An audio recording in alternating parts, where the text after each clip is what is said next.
In the next few minutes, you're about to watch the final timeline of the human body. Second by second, minute by minute. What happens when the heart stops? What happens when the brain runs out of oxygen? And why those first 5 minutes can mean the difference between life and death. Before we begin, subscribe and comment 5 minutes if you're ready for the countdown. Let's get started.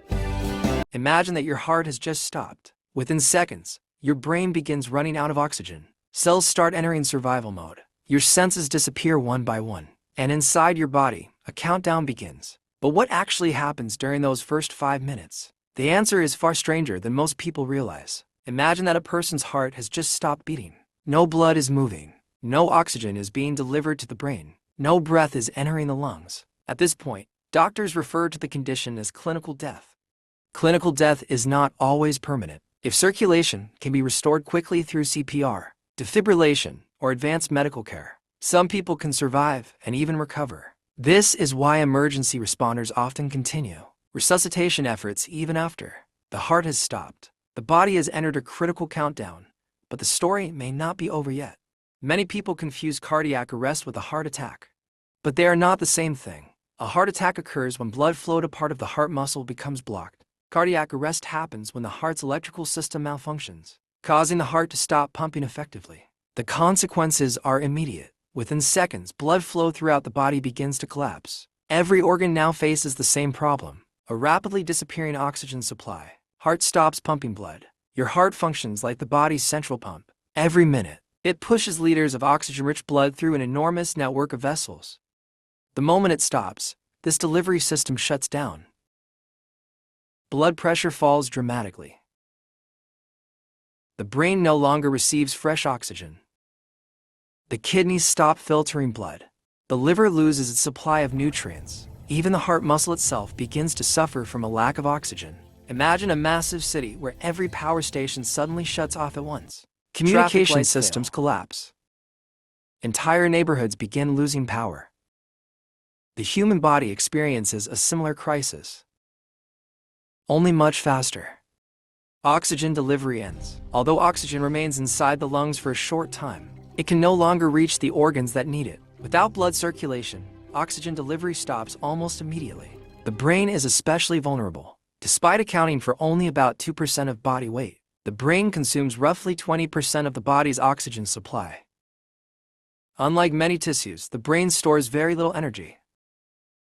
It depends on a continuous stream of oxygen and glucose every second of every day. The moment circulation stops, brain cells begin preparing for survival, and the countdown truly begins.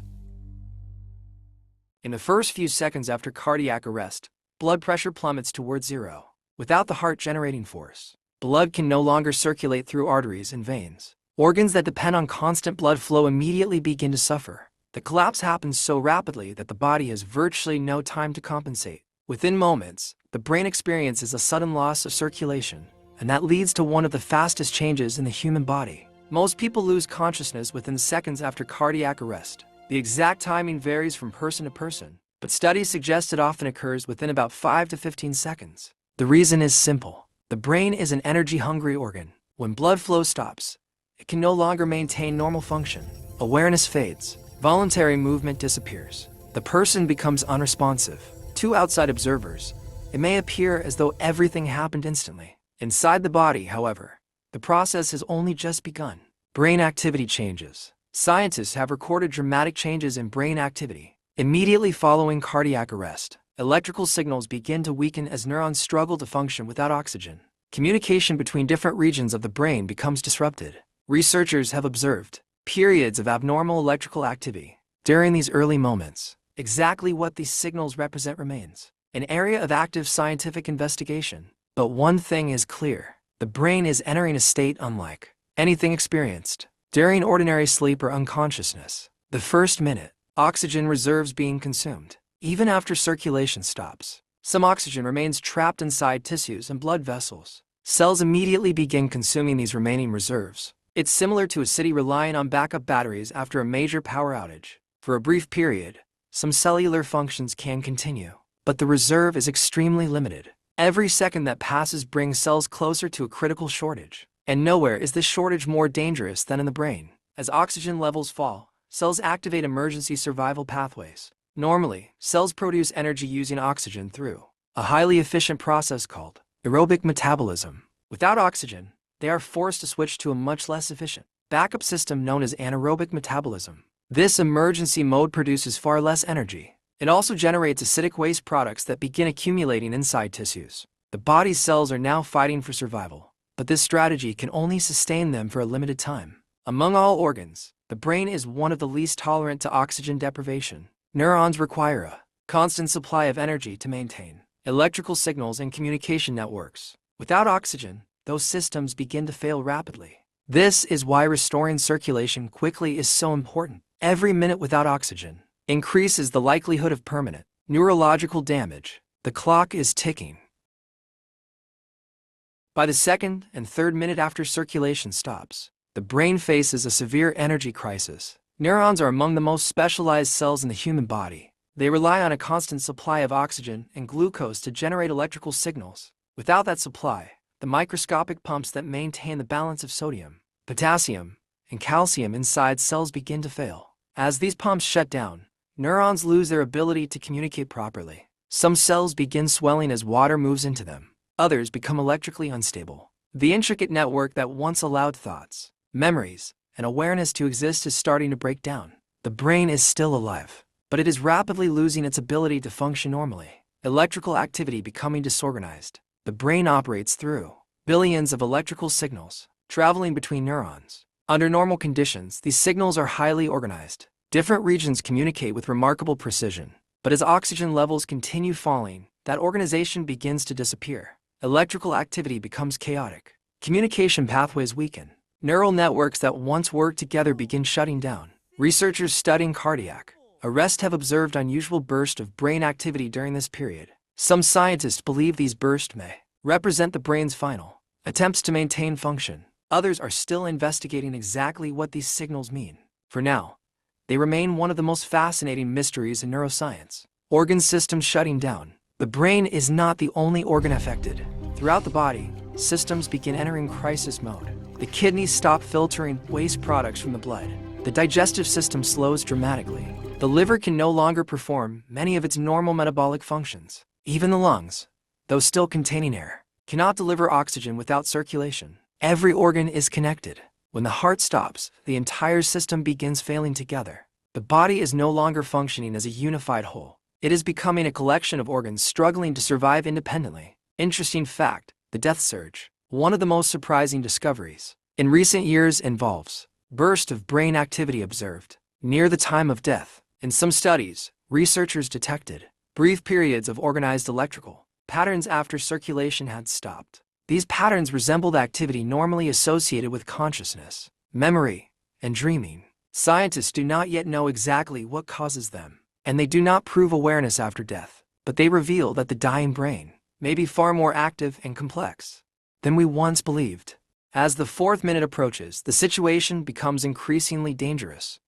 Cells throughout the body are now operating under extreme stress. Energy stores are nearly exhausted. Acidic waste products continue accumulating. Cell membranes become damaged. The longer oxygen remains absent, the greater the risk that these injuries become irreversible. Some tissues can survive surprisingly long periods without oxygen. Others cannot. And among all organs, the brain remains the most vulnerable. Brain injury risk rises rapidly. By the fifth minute, the risk of permanent brain injury rises significantly. Neurons are extremely sensitive to oxygen deprivation. Without restoration of circulation, increasing numbers of brain cells begin dying. The exact timing varies depending on temperature, age, overall health, and other factors. But medical experts agree on one point. The chances of a full neurological recovery decrease rapidly as time passes. This is why emergency response is measured in minutes and seconds rather than hours. When it comes to the brain, time is life. Why immediate CPR matters. CPR does not restart the heart. Instead, it acts as a temporary substitute. Each chest compression helps move small amounts of oxygenated blood toward the brain and vital organs. Although the circulation is far less effective than a normal heartbeat, it can buy precious time. Every minute without CPR dramatically reduces the chance of survival. Immediate action can mean the difference between recovery and permanent injury. In the world of emergency medicine, few interventions are more important. Can the process be reversed? For someone experiencing cardiac arrest, CPR is often the first line of defense. When performed correctly, chest compressions manually squeeze the heart between the breastbone and spine. This creates enough pressure to push blood through the body. It isn't perfect, but it can help deliver oxygen to the brain while waiting for advanced medical treatment. CPR keeps hope alive during the most critical moments of the countdown. Defibrillation. In many cases of cardiac arrest, the problem is not that the heart has completely stopped. Instead, it may be trapped in a chaotic rhythm known as ventricular fibrillation. The heart muscle quivers instead of pumping. Defibrillation delivers a controlled electrical shock designed to reset the heart's electrical system. Contrary to popular belief, a defibrillator does not start a dead heart. It gives the heart an opportunity to regain a normal rhythm. When delivered quickly, it can be life-saving. Modern resuscitation. Modern emergency medicine has transformed survival after cardiac arrest. Advanced life support teams use oxygen therapy, medications, airway management, and specialized equipment to restore circulation. In some hospitals, doctors can even use machines that temporarily perform the functions of the heart and lungs. What once seemed impossible is now routine in many emergency departments around the world. But success still depends heavily on time. The earlier treatment begins, the greater the chance of survival. Medical literature contains extraordinary cases of people whose circulation was restored after several minutes or even longer without a heartbeat. Some recovered with surprisingly good neurological outcomes. These cases remind us that death is often more complex than a single moment. Modern medicine continues pushing the boundaries of what is possible. Yet every successful resuscitation shares one common factor: rapid intervention. What happens next? Clinical death versus biological death. Clinical death occurs when breathing and circulation stop. It is the point at which damage becomes so extensive that recovery is no longer possible. The transition between these stages is not instantaneous. Instead, it unfolds gradually as more and more cells lose the ability to survive. This distinction is one reason why doctors fight so hard to restore circulation. After cardiac arrest, there may still be time. Cells die at different times. Not all cells die at the same rate. Brain cells are among the most sensitive. Skin cells can survive much longer. Certain tissues remain biologically active for hours after death. The staggered shutdown means the body does not simply switch off all at once. Instead, different systems fade away on different timelines. Death is not an event. It is a process. Cooling of the body. After death, the body gradually begins losing heat. This process is known as algor mortis. Without metabolism generating warmth, body temperature slowly moves toward the temperature of the surrounding environment. The rate of cooling varies depending on clothing, weather conditions, body size, and other factors. Forensic investigators often use body temperature as one clue when estimating the time since death. Early post-mortem changes. Within hours, additional changes begin appearing. Blood settles in the lowest parts of the body due to gravity, producing discoloration known as livor mortis. Muscles gradually stiffen in a process called rigor mortis. Cells continue breaking down. Bacteria naturally present inside the body begin accelerating decomposition. These changes mark the transition from life to death at the biological level. The body is returning its components to nature. Death is often imagined as a single instant, a single final breath, a single final heartbeat. But science tells a different story. Death unfolds as a sequence of events. If you enjoy watching this video, kindly follow for more.